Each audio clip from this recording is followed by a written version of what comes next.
Graça e paz, meus irmãos e irmãs, que a graça e a bondade do Senhor esteja com todos vocês. Espero que tenham tido uma semana abençoada e será abençoada agora também nesse momento que vamos estar juntos abrindo a Bíblia para estudar a palavra do Senhor. Já convido você a abrir sua Bíblia aí ou acompanhar a leitura aqui também, no Salmo 139, dos versículos 7 ao versículo 12. A minha versão, que é a nova revista atualizada, diz da seguinte forma: para onde me ausentarei do teu espírito? Para onde fugirei da tua face? Se subo aos céus, lá estás. Se faço a minha cama no mais profundo abismo, lá estás também. Se tomo as asas da alvorada e me detenho nos confins dos mares, ainda ali a tua mão me guiará, e a tua mão direita me susterá. Se eu digo, as trevas com certeza me encobrirão, e a luz ao redor de mim se fará noite. Até as próprias trevas não te serão escuras, e a noite é tão clara como o dia.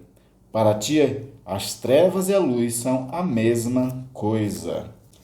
Vamos pedir de Deus iluminação para estar nos ajudando nessa hora de estudos sobre a sua palavra, sobre a própria pessoa de Deus, que com certeza não é fácil estudar Deus, mas a gente tem a revelação bíblica que já nos diz tudo aquilo que nós precisamos saber, o que é necessário saber a respeito do Senhor nosso Deus.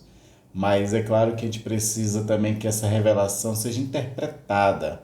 E aí o Espírito Santo é o melhor intérprete que temos para as suas sagradas escrituras, porque foi ele que inspirou esse texto e é ele quem ilumina também. Então vamos pedir dele a sua graça e essa compreensão da sua palavra. Oremos.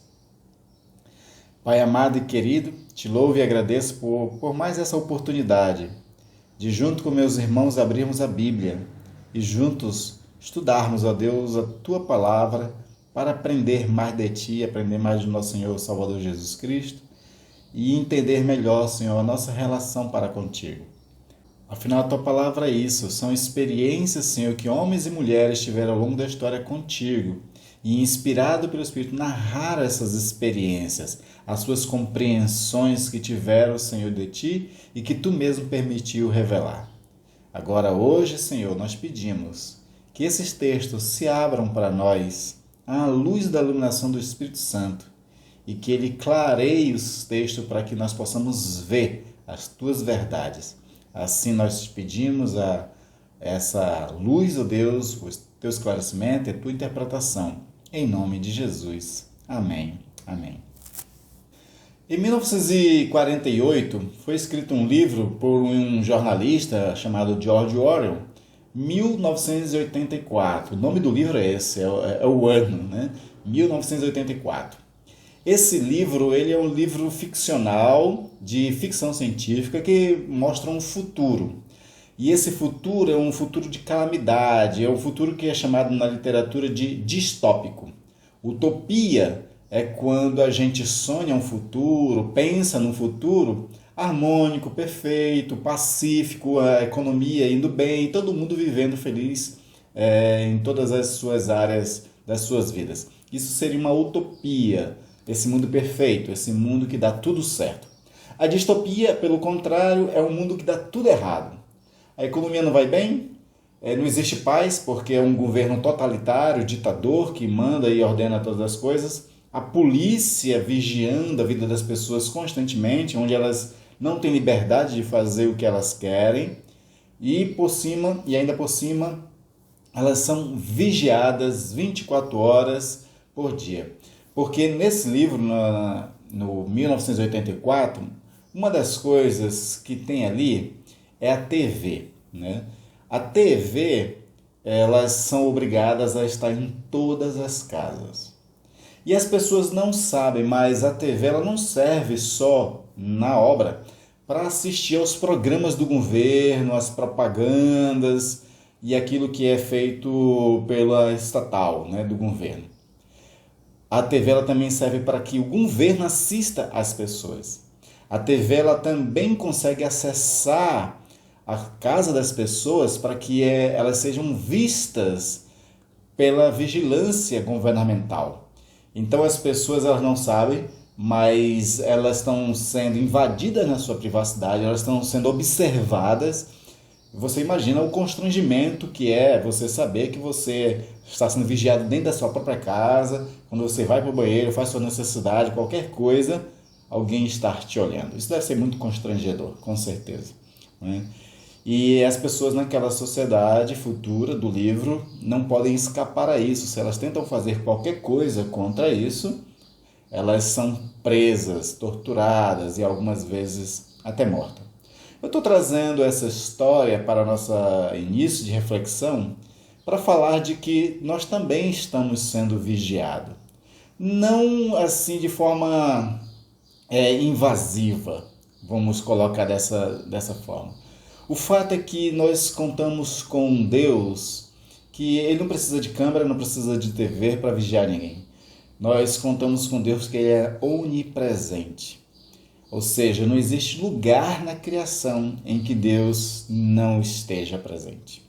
Ele está em todos os lugares e ainda por cima em todos os tempos. Ou seja, o tempo e o espaço não são limites para Deus para que ele possa estar em todos os lugares. E ele de fato está em todos os lugares ao mesmo tempo.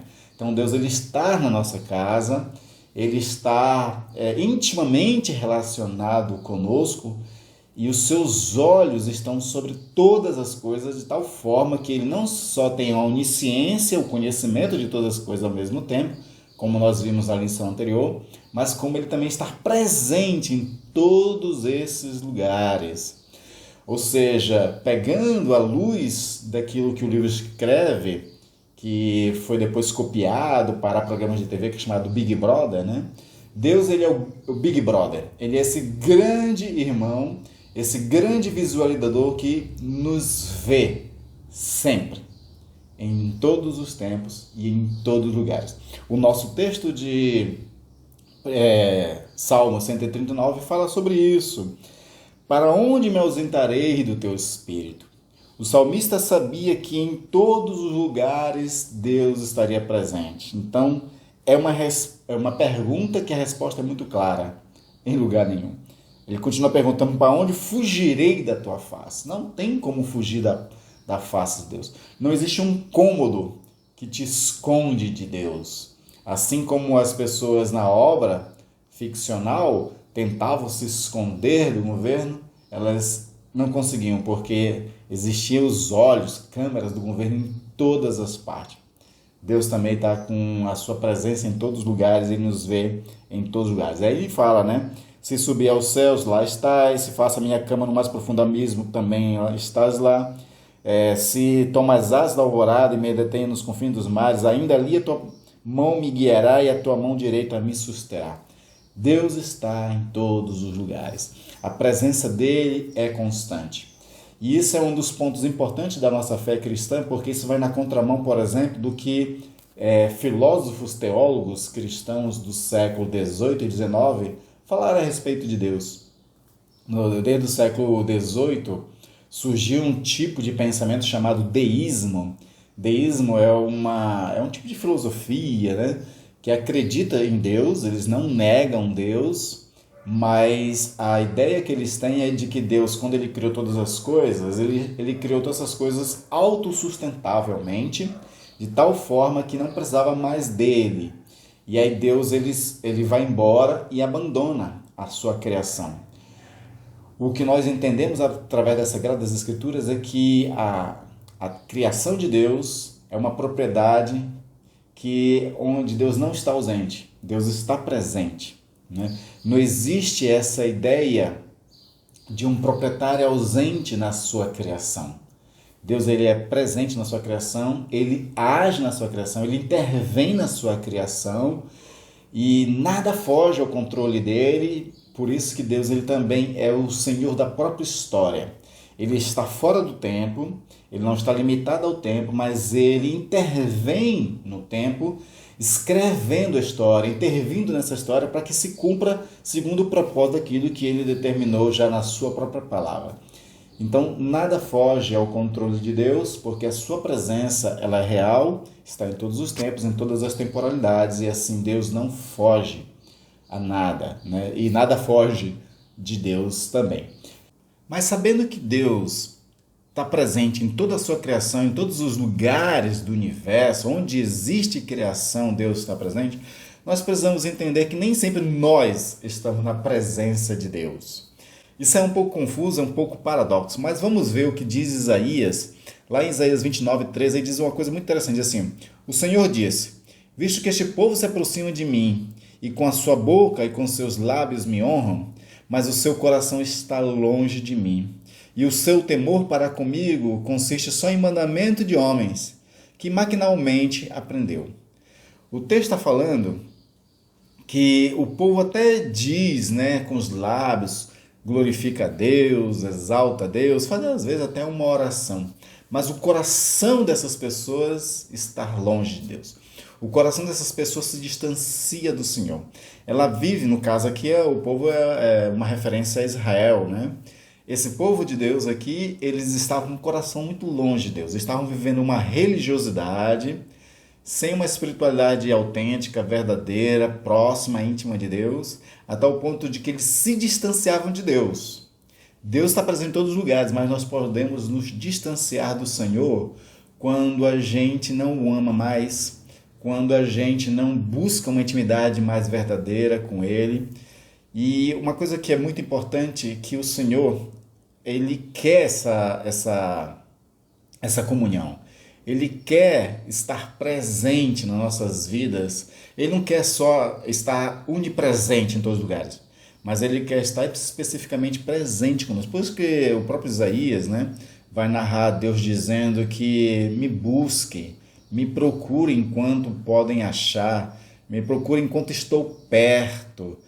Todos esses textos são maravilhosos porque mostram o interesse da parte de Deus em não só manter uma onipresença, mas estar presente conosco mesmo, intimamente, num relacionamento verdadeiro. Para a gente tentar entender um pouco o que isso quer dizer, é tipo assim, relacionamentos, seja familiares, conjugal, né? Muita gente sabe que às vezes a gente senta na mesa para jantar com as famílias, mas o coração das pessoas estão distante uma das outras. Elas estão indiferentes umas às outras. Presencialmente elas estão ali perto, mas os corações, os sentimentos estão distantes. O amor não existe. E isso distancia as pessoas.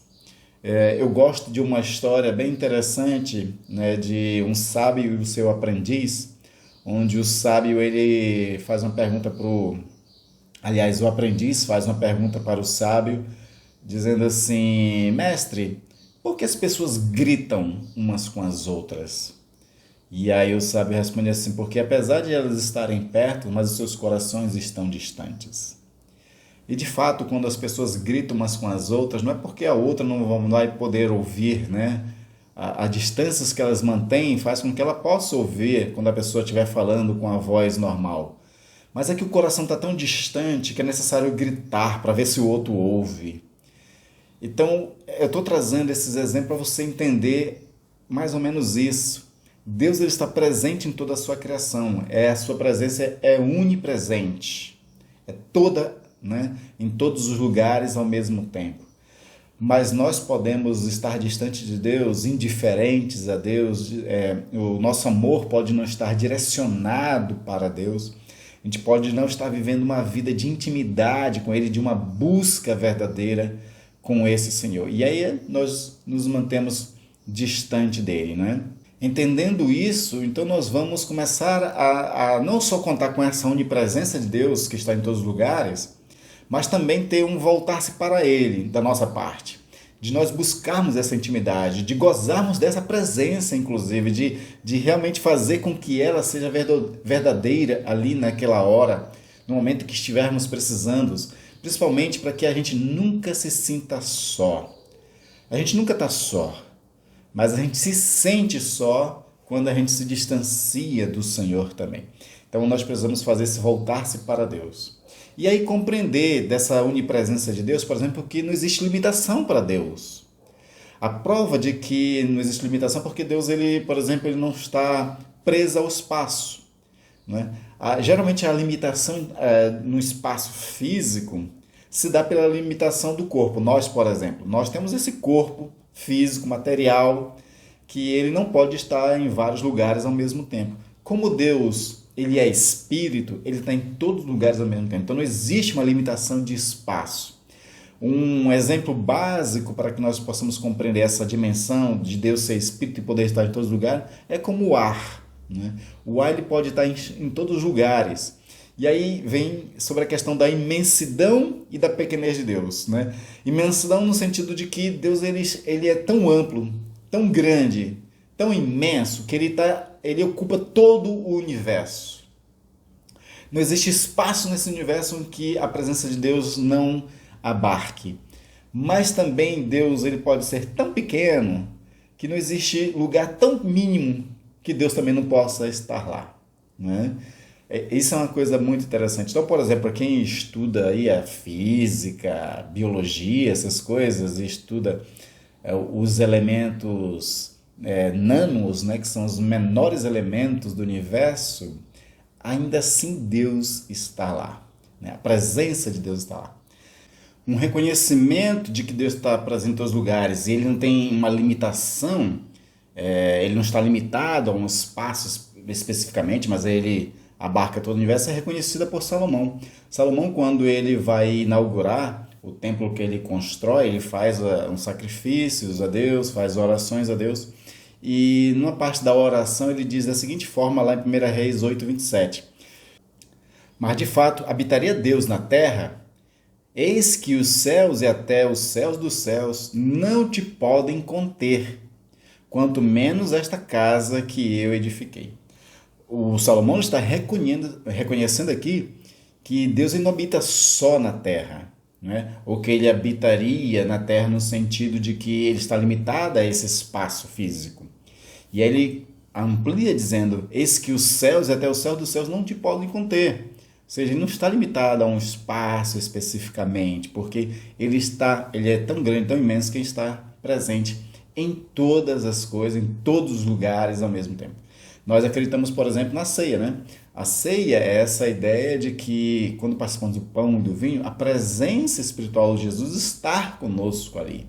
Nós gozamos da comunhão com Ele, não é? E isso é diferente do panteísmo, que é uma crença de algumas religiões não cristãs, que fala que Deus ele está presente nos elementos da natureza, no sentido assim, de que a natureza e Deus é a mesma coisa.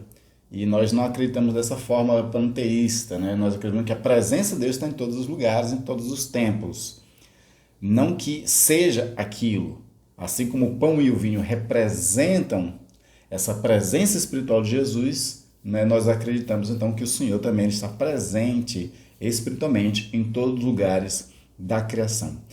E estando Deus presente em todos os lugares ao mesmo tempo, nós podemos contar com a presença dele conosco e esse envolvimento que ele tem para conosco. O texto que nós lemos do Salmo 139 fala sobre isso, né?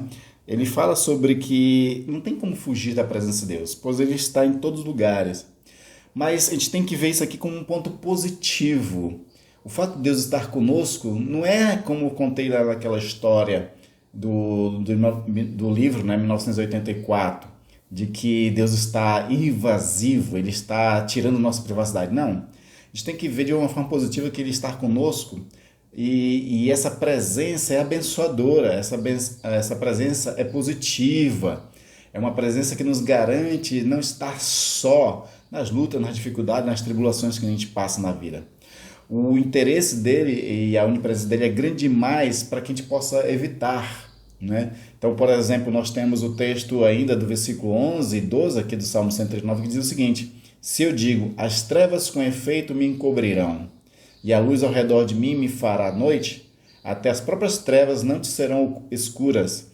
As trevas e a luz são a mesma coisa. O salmista, ele está trazendo aqui todo um discurso, ele traz uma retórica para falar dessa questão de que a gente não tem como evitar a presença de Deus conosco, mas ela é benéfica. Inclusive quando a gente acha que não. Por exemplo, Jonas, quando ele foi chamado por Deus para levar a palavra a Nínive, ele quis fugir da presença de Deus. né? Assim como o salmista aqui está dizendo, né, fugir para cá, para lá, não vai adiantar nada porque Deus vai estar presente. O Jonas ele se enganou com isso, ele achou que podia fugir da presença de Deus. O texto é muito claro em dizer lá em Jonas que ele fugiu da presença de Deus indo para Tarsis. Só que como a presença de Deus ela é constante, permanente, para conosco, é onipresente, né? Então não teve como Jonas fugir da presença, e isso foi bom para o próprio Jonas, porque assim Deus marcando, intervindo na vida de Jonas com a sua presença, fez com que Jonas cumprisse a missão do que Deus tinha determinado para ele. Porque apesar de que às vezes a gente acha que não, mas a intervenção de Deus, o propósito de Deus, o sonho de Deus para as nossas vidas é benéfico, é bênção para nós. Não é maldição, não é coisa ruim da qual a gente teria que fugir, sabe? Fugir da vontade de Deus. Essa ideia que muitas pessoas às vezes têm de fugir da vontade de Deus é uma das coisas mais danosas que nós podemos pensar a respeito das nossas vidas, né? Essa ideia de querer viver uma vida diferente daquilo que Deus propôs para nós. De vez em quando a gente ouve muita história de pastores, missionários que sentiam um chamado de Deus, ouviam um chamado de Deus para fazer um determinado trabalho, mas eles iam se negando ao longo da vida para fazer, ia fugindo desse chamado, mas eles narram também das consequências que eles tiveram em fugir do chamado que Deus estava fazendo. E no final das contas eles tiveram que fazer aquilo que Deus, né, propôs para a vida de cada um deles. Eles não conseguiram fugir. No final da história de cada um deles, de que todas as coisas cooperaram para que eles cumprissem o propósito do Senhor. Todas as coisas cooperam para o bem daqueles que são chamados a Deus, que são chamados segundo o seu propósito. Então não tem como fugir da vontade de Deus, daquilo que Deus propõe para nós. E essas coisas são as melhores possíveis. Agora, é claro que nós temos que entender o que é melhor possível para Deus e para nós. Às vezes a gente acha que o melhor possível é a gente ter um bom emprego, um salário maravilhoso, ter uma boa família bem estruturada, uma boa casa, viajar de vez em quando, gozar assim de uma vida pacífica e economicamente estável. A gente acha que isso é o melhor para nós. E aos nossos olhos isso é genuíno, isso é real, é verdadeiro. Mas o que é melhor para nós mesmos é o que Deus tem para nós. E às vezes o que Deus tem para nós aqui nessa terra nem sempre está ligado a essa vida pacífica e estável financeiramente. Às vezes Deus nos chama para ser perseguido pelo Evangelho. Missionários, pastores, muitas pessoas que tiveram que cumprir sua missão em países de regimes fechados, onde o cristianismo não é autorizado, essas pessoas sofreram muito por amor a Cristo, por amor à missão, por fazer a vontade de Deus. Mas todas essas pessoas que aqui sofreram, essas pessoas têm uma coroa de glória inigualável. No Senhor, nenhum trabalho, mais sofrido que seja, nenhum trabalho é em vão. E aí nós temos que começar a compreender isso e mudar a nossa própria mentalidade para entender que a melhor coisa não é tentar fugir da presença de Deus, já que a gente não consegue mesmo. O melhor é na direção daquilo que Deus está nos apontando para fazer. E aí é necessário a gente mudar a mente, mudar o nosso paradigma. Por isso que o chamado de Jesus envolve negar a si mesmo. O negar a si mesmo é se esvaziar da nossa maneira de pensar para pensar segundo Deus, pensar segundo o Evangelho. Jesus ele não escondeu a verdade quando ele estava chamando os discípulos. Jesus não floreou a vida daqueles que seguem a ele. Ele disse, no mundo tereis aflições, tende bom ânimo, mas no mundo tereis aflições.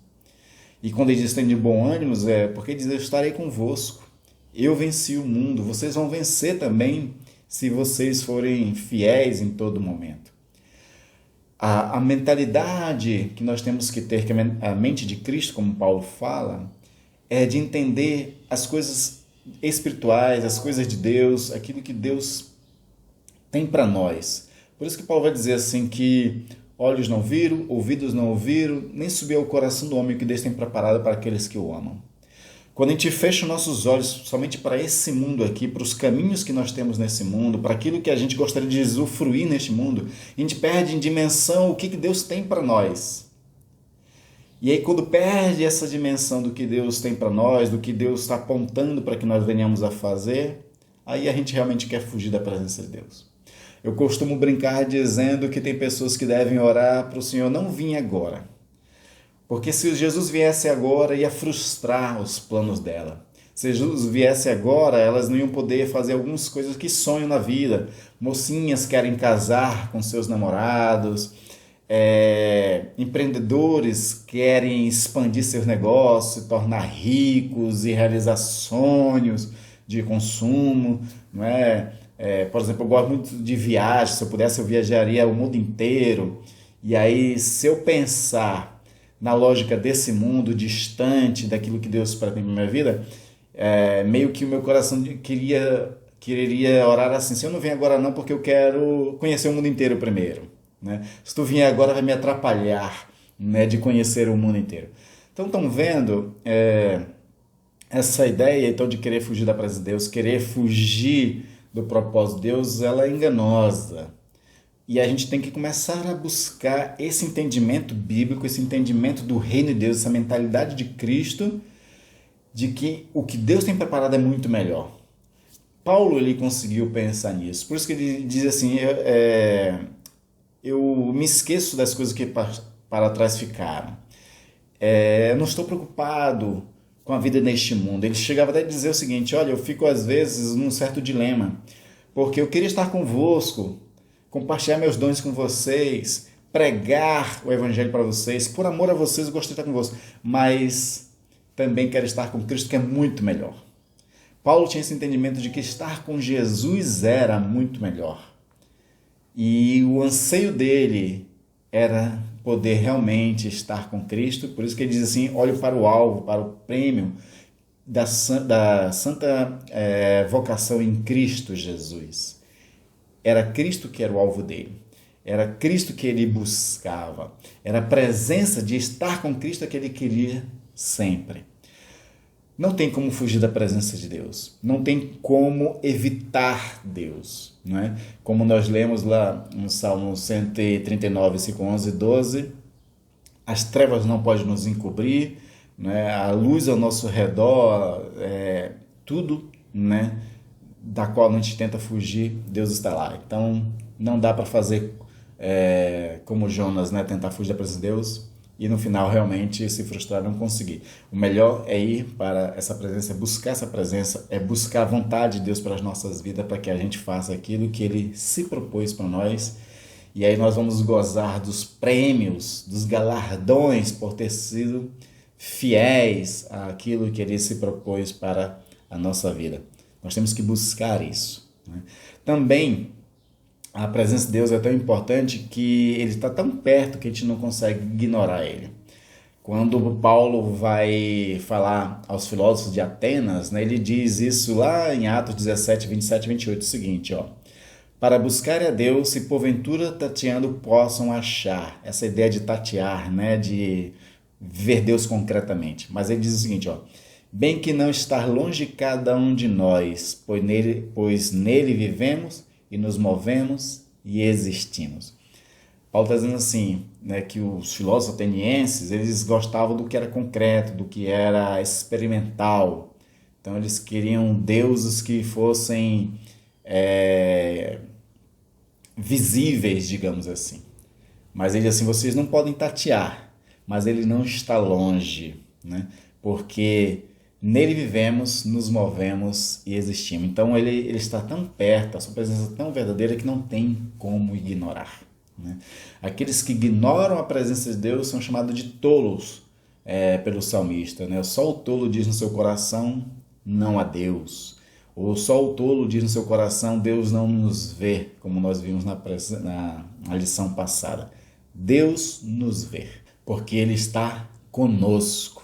Ele é o Emanuel, é o Deus conosco. Ele já era Deus conosco antes de Jesus e se tornou mais ainda na pessoa de Jesus Cristo, porque aí ele fez essa presença se tornar concreta, factual. As pessoas podiam cheirar, tocar em Jesus, podiam ouvir ele, podia sentar do lado dele, ou como João podia reclinar a cabeça sobre o ombro de Jesus, né? Mas o Deus conosco está sempre presente, sempre, seja em corpo na pessoa de Jesus Cristo, como foi, seja espiritual, como é agora. Nós podemos contar com a presença de Deus.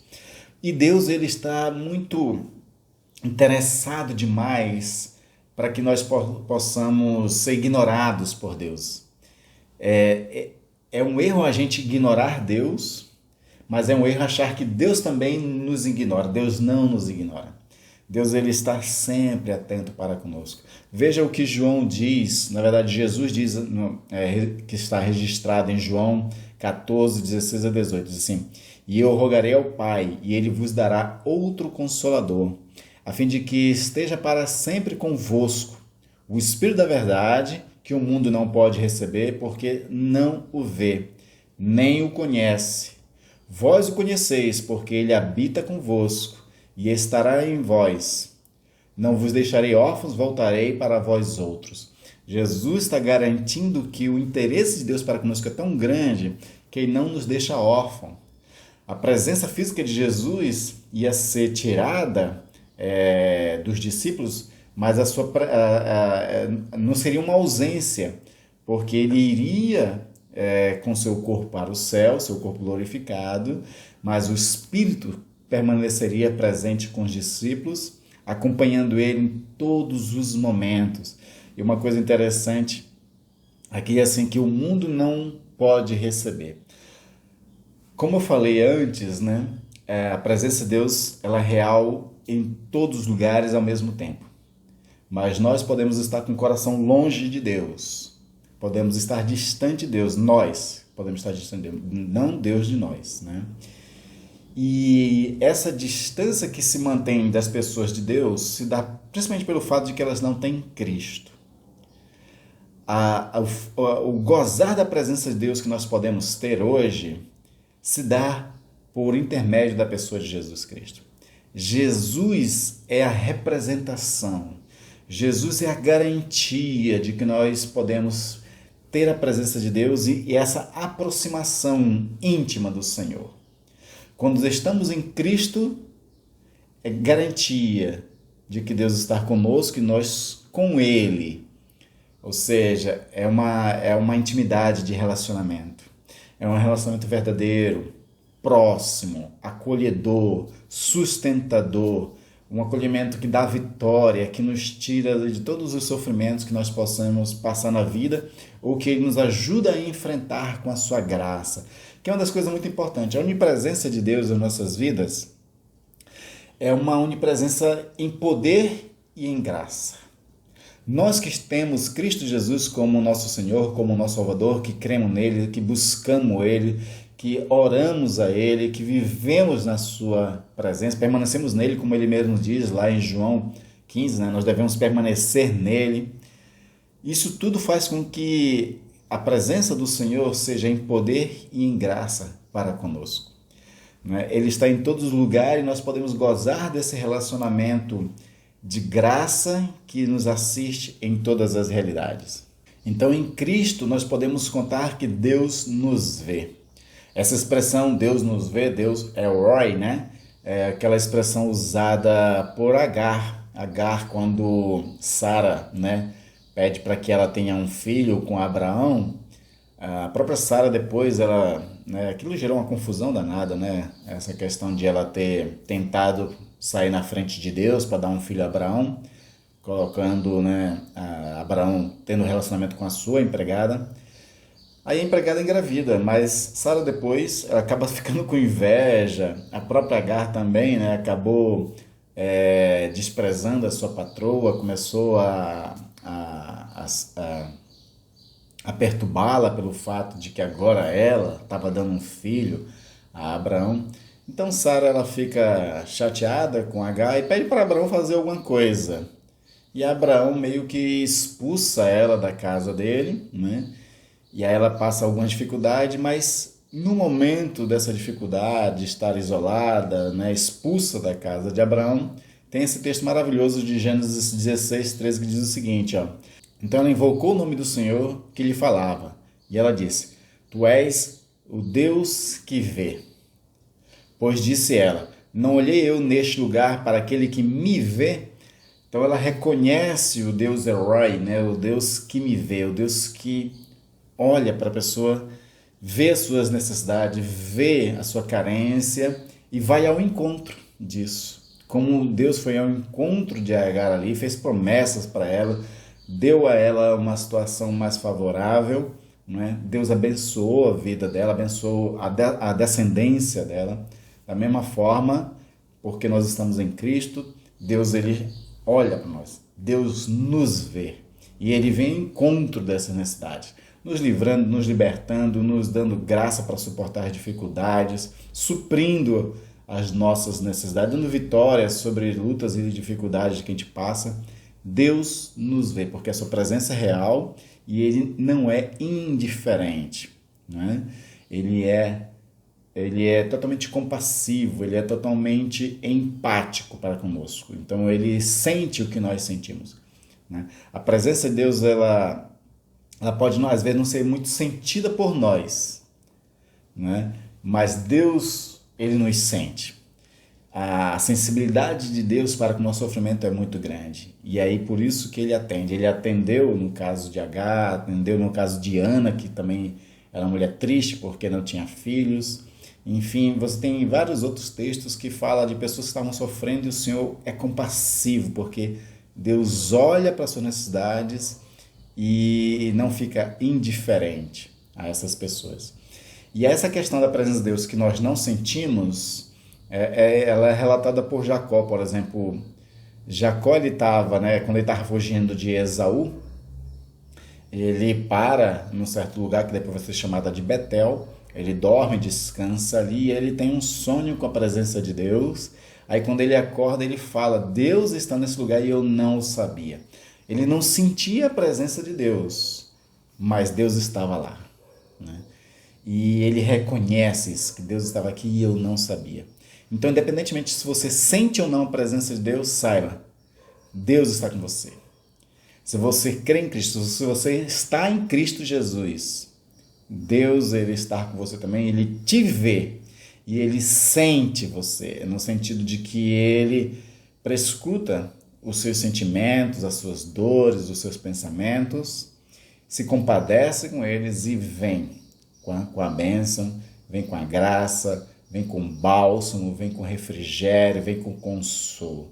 A presença dele faz com que todas essas coisas estejam presentes também nas nossas vidas. E eu quero encerrar com a história de um santo do passado, um dos primeiros eremitas e pais do deserto, como é chamado na história cristã, que é Antão.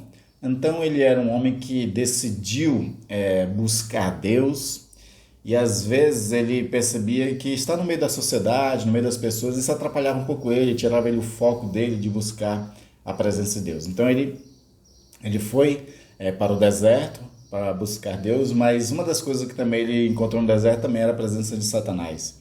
Essa ideia de deserto e Satanás é presente na Bíblia, né?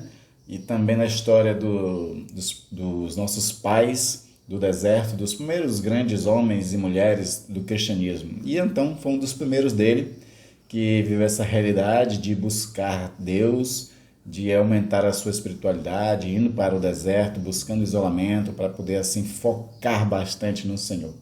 Mas como ele encontrava a presença do diabo também, então ele lutava muito com o diabo.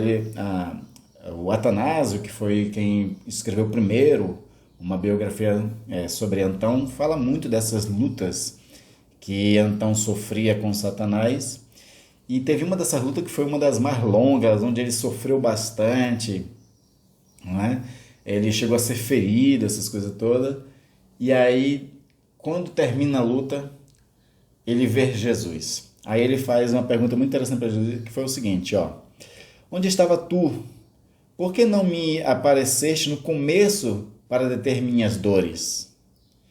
E essa voz dessa luz, que era a presença de Jesus que estava ali, né, falou o seguinte: Então, eu estava aqui, mas esperava ver-te enquanto agias. E agora, porque aguentaste sem te renderes, serei sempre o teu auxílio e te tornarei famoso em toda parte. O que essa história, que é bonita, narra para nós é de que Jesus estava presente o tempo todo com Antão. E mesmo em meio às dificuldades, mesmo em meio à luta com Satanás que Antão sofria. E o Senhor, em dado momento, estava vendo a luta de Antão e vendo até onde ele poderia resistir. Lembra que Paulo fala de que nenhuma luta ou peso ou carga vem sobre nós acima do que possamos suportar? Então Jesus estava ali observando isso. E como Antão foi vitorioso, aí o Senhor confirma: eu agora serei o teu auxílio permanente. Eu já estava contigo, mas agora estarei e serei teu auxílio permanente e te farei famoso. Ou seja, é aquela história, né, de que quando humilhado, o Senhor exalta. Foi isso que aconteceu na vida de Antão. Paulo também teve muito dessa presença do Senhor. Paulo ele chega a reconhecer isso aos Coríntios, dizendo assim que tudo que ele fez, tudo que ele realizou, nós consideramos, né, no cristianismo, Paulo um dos grandes apóstolos do passado, um homem que fez muita plantação de igreja, fez 3 grandes viagens missionárias, realizou muitas coisas. Tem Atos dos Apóstolos para narrar todas essas coisas que Paulo fez, né, de extraordinário em nome do nosso Senhor Jesus Cristo. Mas Paulo ele reconhece no finalzinho da vida da carta dele aos Coríntios, né, tá lá em 1 Coríntios 15, 9 e 10, ele vai dizer assim no finalzinho: não eu, mas a graça de Deus comigo. Ele reconhece de que Deus estava sempre presente, sempre atuante, intervindo, dando graça no meio das lutas. E tudo que ele fez não foi dele mesmo. Foi a graça do Senhor acompanhando, porque a presença do Senhor é a presença da sua graça. E aí nós temos que aprender com tudo isso que, apesar de Deus estar presente, nós temos que estar cuidando para que nós não estejamos distante dele. Que o nosso coração não esteja distante do Senhor com indiferença, com rituais que não fazem sentido, com orações onde a gente não se envolva de verdade na oração, sabe? Aquela ideia de uma oração mecânica, aquela oração que a gente faz repetitiva, que já virou até automática no nosso cérebro. A gente tem que estar presente na oração, a gente tem que estar atento porque o Senhor está ali nos ouvindo também. Então a gente tem que buscar, você pode não sentir, mas saiba que Ele está presente e se faça presente na hora da oração com o Senhor. E aí você pode também, por causa da presença do Senhor, você pode contar com a graça dEle, com a misericórdia dEle, com a compaixão dEle, que te acompanha. E segundo Jesus, como eu sempre repito, né, segundo Jesus ele mesmo diz, que estarei convosco até a consumação dos séculos, dia após dia. Amém, queridos? Deus os abençoe. Goze da presença dele. Prove e veja o quanto o Senhor é bom. Amém? Tchau, tchau.